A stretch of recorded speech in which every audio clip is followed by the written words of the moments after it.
Hi, I'm Samir Jain. I finally got around to watching Mark Zuckerberg's congressional testimony, and it was absolutely fascinating to follow. I watched it twice, in fact. So I started with my bias that in general, multiple regulators should not be allowed to compete, to take on specific responsibilities, or to supervise particular institution types. But then I grew increasingly convinced that what matters is public goods and negative externalities. So what may be good for a firm may be at odds with the larger public interest. And regulation should be, and it needs to be, concerned with external stuff in mind. So self-regulation is no solution, as companies have no real interest in making things harder for themselves. So external supervision is regrettable, but it's often better. Also, in any industry, future market conditions are quite unknowable, and well-designed regulation must explicitly factor this in.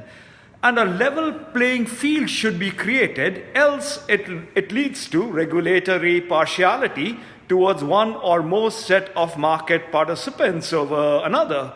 And while Zuckerberg may deny that Facebook is not a monopoly, many of us may disagree and insist that single sources of systemic risk ought to be contained.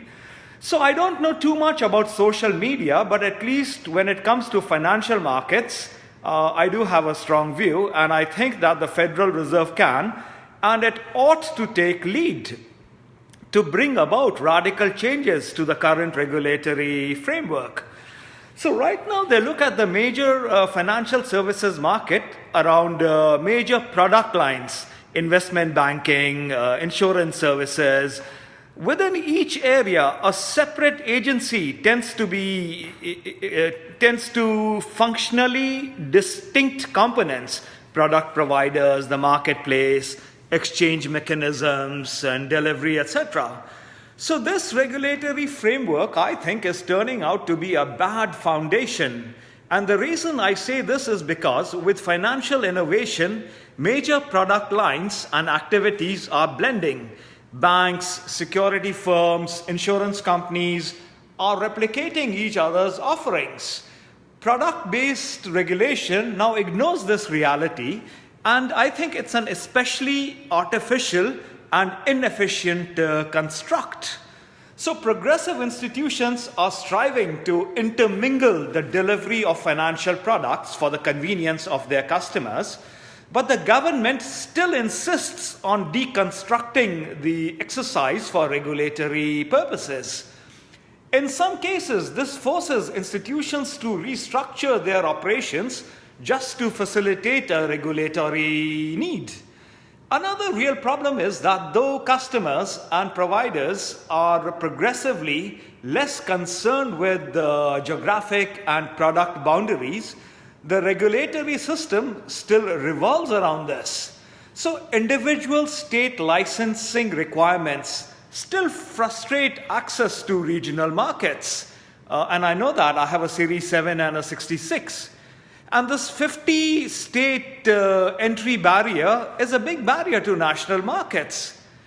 And this curtails the ability of financial institutions to operate nationally, and these restrictions no longer have any regulatory justification, and the Federal Reserve should work with other agencies to remove them.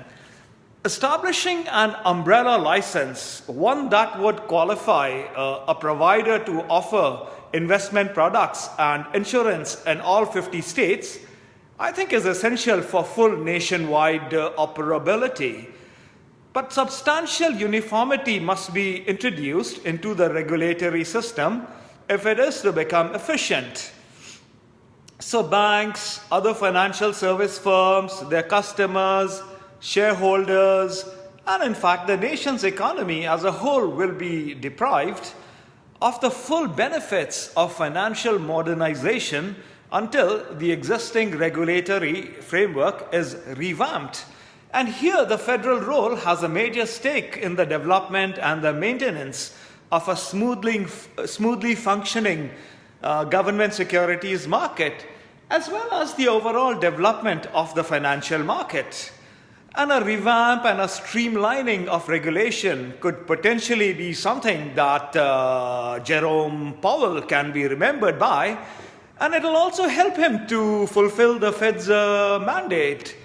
So while social media and financial services are poles apart, I think the fundamental principles that drive how regulation should be architected remain very similar. So this testimony, Zuckerberg's testimony, was pretty enlightening, and I saw it over a course of 2 days recently. Thank you so much for listening in. Bye-bye.